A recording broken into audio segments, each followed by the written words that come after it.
ചങ്ങാതി നന്നായാൽ കണ്ണാടി വേണ്ട. അത് വ്യക്തികളുടെ കാര്യം. രാജ്യത്തിൻ്റെ കാര്യമോ? 9 രാജ്യങ്ങളുടെ അതിര് പങ്കിടുന്നു ഇന്ത്യ.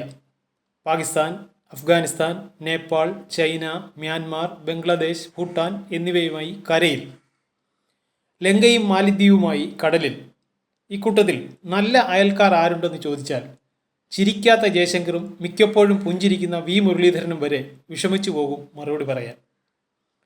ഇപ്പോൾ തിരഞ്ഞെടുപ്പ് വിഷയമായി ഉയർത്താൻ BJP ശ്രമിക്കുന്ന ഒരു അതിരുതർക്കമാണ് ഈ ചോദ്യത്തിലേക്ക് എത്തിച്ചത്. കച്ചത്തീവ് എന്ന ദ്വീപ് 1974 അന്നത്തെ പ്രധാനമന്ത്രി ഇന്ദിരാഗാന്ധി ലങ്കയ്ക്ക് കൈമാറിയതാണ് അരനൂറ്റാണ്ടിന് ശേഷം അതിരിലെ പ്ലാവിൻ്റെ ചൂടുമാന്തിയ കഥയായി ഉയരുന്നത്. ആദ്യം നമുക്ക് ദ്വീപിൻ്റെ ചരിത്രവും പിന്നീട് അത് കൈമാറാനുള്ള സാഹചര്യവും നോക്കാം. ഇന്ത്യയുടെയും ലങ്കയുടെയും മധ്യേയുള്ള പാക് കടലിടുക്കിൽ 1.5 കിലോമീറ്റർ നീളവും 300 മീറ്ററോളം വീതിയുമുള്ളതാണ് 285 ഏക്കർ വിസ്തൃതിയുള്ള കച്ചത്തീവ്. രാമേശ്വരത്തു നിന്ന് 23 കിലോമീറ്റർ കടലിലൂടെ സഞ്ചരിച്ചാൽ ഇവിടെ എത്താം. കച്ചത്തീവിൽ നിന്ന് 37 കിലോമീറ്റർ അകലെയാണ് ലങ്കയിലെ തലൈമന്നാർ. ലങ്കയിലെ ജാഫ്ന ജില്ലയുടെ ഭാഗമായ ഈ ദ്വീപിൽ ആൾപ്പാർപ്പില്ല. കുടിവെള്ളമില്ലാത്തതാണ് കാരണം. ആകെയുള്ള ഒരു കെട്ടിടം ക്രിസ്ത്യൻ പള്ളി മാത്രമാണ്. പാക് കടലിടുക്കിലെ ഈ ദ്വീപിന് പാകിസ്ഥാനുമായി ബന്ധമൊന്നുമില്ല. 18-ാം നൂറ്റാണ്ടിൽ മദ്രാസ് ഗവർണർ ജനറലായിരുന്ന റോബർട്ട് പാക്കിൽ നിന്ന് ലഭിച്ചതാണ് പാക് സ്ട്രെയ്റ്റ് അഥവാ പാക് കടലിടുക്ക് എന്ന പേര്. 17-ാം നൂറ്റാണ്ട് മുതൽ തമിഴ്നാട്ടിലെ രാമനാട് രാജവംശത്തിൻ്റേതും പിന്നീട് മദ്രാസ് പ്രസിഡൻസിയുടേതുമായിരുന്നു കച്ചത്തീവ്. അതിനു മുമ്പ് സിലോണിൻ്റെ സമുദ്രാതിർത്തിക്കുള്ളിലായിരുന്നു എന്നും രേഖയുണ്ട്. അതെന്തായാലും സിലോണും ഇന്ത്യയും ബ്രിട്ടീഷ് ഭരണത്തിലായിരുന്നപ്പോൾ തന്നെ കച്ചത്തീവിൻ്റെ ഉടമ ആരെന്ന തർക്കം നിലനിന്നിരുന്നു. അങ്ങനെ 1920കളിൽ കച്ചത്തീവ് സിലോണിൻ്റെ അധീനതയിലാണെന്ന് ബ്രിട്ടീഷുകാർ തീർപ്പാക്കി. എന്നാൽ ഇന്ത്യൻ മീൻപിടുത്തക്കാർക്ക് അവിടെ കയറാനും ഇറങ്ങാനും വല വീശാനും വല ഉണക്കാനും മറ്റും അവകാശമുണ്ടെന്നും ഉടമ്പടിയിൽ ക്ലെയിം വെച്ചു. അങ്ങനെ ഒരു അവകാശം ഉള്ളപ്പോൾ എന്തുകൊണ്ട് ഇന്ദിരാഗാന്ധി ആ ദ്വീപ് ലങ്കയ്ക്ക് ഇരിക്കട്ടെ എന്ന് തീരുമാനിച്ചു? അതിനൊരു യുദ്ധ പശ്ചാത്തലമുണ്ട്. 1971 ബംഗ്ലാദേശ് വിമോചന യുദ്ധകാലത്ത് പാകിസ്ഥാൻ്റെ യുദ്ധവിമാനങ്ങൾക്ക് ഇന്ധനം നിറയ്ക്കാൻ അന്നത്തെ സിലോൺ സൗകര്യം ചെയ്തു കൊടുത്തു. ഇന്ന് ഇന്ത്യയുടെ ഒറ്റ ചങ്ങായിയായി അഭിനയിക്കുന്ന അമേരിക്കയുടെ കടുത്ത സമ്മർദ്ദം മൂലമാണ് സിലോൺ അതിന് നിർബന്ധിതമായത്. അന്ന് സിരിമാവോ ഭണ്ഡാരനായികയായിരുന്നു സിലോൺ പ്രധാനമന്ത്രി.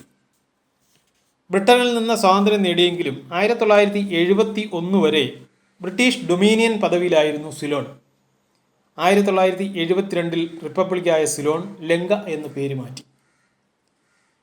ഇന്ത്യയുടെ ഭാവി സുരക്ഷയ്ക്ക് ലങ്കയെ ഒപ്പം നിർത്തുന്നതാണ് നല്ലതെന്ന് വിശ്വസിച്ച് അതിന് വഴിയൊരുക്കാനാണ് 1974 കച്ചത്തീവ് ഇന്ദിരാഗാന്ധി കൈമാറിയതെന്ന് നിരീക്ഷണമുണ്ട്. ഈ ചരിത്രമെല്ലാം വിദേശകാര്യ വകുപ്പിൻ്റെ ഫയലിൽ ഉള്ളതാണ്. അക്കൂട്ടത്തിൽ സീക്രട്ട് ഫയലായി ഒന്നും തന്നെയില്ല. എന്നാൽ തമിഴ്നാട് BJP അധ്യക്ഷൻ അണ്ണാമലയ്ക്ക് കിട്ടിയ വിവരാവകാശ രേഖ പ്രകാരം എന്ന നിലയിലാണ് ഇക്കഴിഞ്ഞ മാർച്ചിൽ കച്ചത്തീവ് കൈമാറ്റ കഥ പത്രവാർത്തയായി ഭൂകമ്പം പോലെ വരുന്നത്. ഇക്കാര്യം പ്രധാനമന്ത്രി നരേന്ദ്രമോദി ട്വീറ്റ് ചെയ്തതോടെ ദേശീയ അന്തർദേശീയ വാർത്തയുമായി. ഇന്ത്യയുടെ പരമാധികാരത്തെ എന്നും അടിയറ വയ്ക്കുന്നവരാണ് കോൺഗ്രസ് എന്ന BJPയുടെ രാഷ്ട്രീയ ആക്രമണത്തിന് മൂർച്ച കൂട്ടാനാണ് മോദിയും ശ്രമിച്ചത്. നെഹ്റു ചെയ്ത പോലെ ഇന്ത്യയുടെ മണ്ണ് കൈയടക്കാൻ മകൾ ഇന്ദിരയും വഴിയൊരുക്കി. ഒരു പടി കൂടി കടന്ന് കച്ചത്തീവ് തിരിച്ചു പിടിക്കണമെന്ന് DMK നിരന്തരം ആവശ്യപ്പെടാറുണ്ടെന്നുകൂടി മോദി പറഞ്ഞതോടെ ഇരട്ടക്കുഴലിൻ്റെ ഉന്നം വ്യക്തമായി. വിദേശകാര്യമന്ത്രി S ജയശങ്കർ ഫയലുമായി വന്ന് ന്യൂഡൽഹിയിൽ BJPയുടെ ആസ്ഥാനത്ത് പത്രസമ്മേളനം നടത്തി കോൺഗ്രസിൻ്റെ കരണക്കുറ്റിക്ക് 2 പൊട്ടിക്കുകയും ചെയ്തു.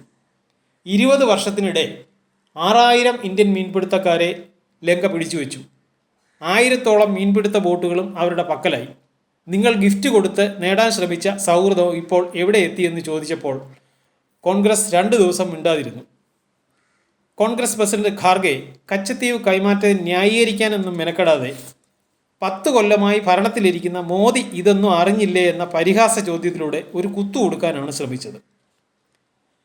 ഇങ്ങനെ പലതും ചികഞ്ഞ് ചോദിച്ചു പോകാമെന്നല്ലാതെ സംഗതി എങ്ങും എത്തില്ലെന്ന് എല്ലാവർക്കും ബോധ്യമുണ്ട്. ലങ്കയുടെ വിദേശകാര്യ വകുപ്പ് ഇത് ഞങ്ങളുടെ മണ്ണ് എന്നെഴുതി കച്ചത്തീവിൻ്റെ ഭൂപടം ഇട്ടതോടെ പ്രശ്നം കുത്തിപ്പൊക്കിയവരൊക്കെ മിണ്ടാതായി. ഒരു വിദേശകാര്യ വിഷയം തിരഞ്ഞെടുപ്പ് അജണ്ടയാക്കേണ്ടതില്ലെന്ന് BJP സ്വയം തിരിച്ചറിഞ്ഞു. ചില ജാതകത്തിൽ ജ്യോത്സ്യൻ എഴുതുന്ന പോലെ ശേഷം ചിന്ത്യം. എന്നാൽ ജൂൺ 4 തിരഞ്ഞെടുപ്പ് ഫലം വരുമ്പോൾ BJPക്ക് മാത്രമല്ല കോൺഗ്രസിനും DMKയ്ക്കും പലതും ചിന്തിക്കാനുണ്ടാകാം.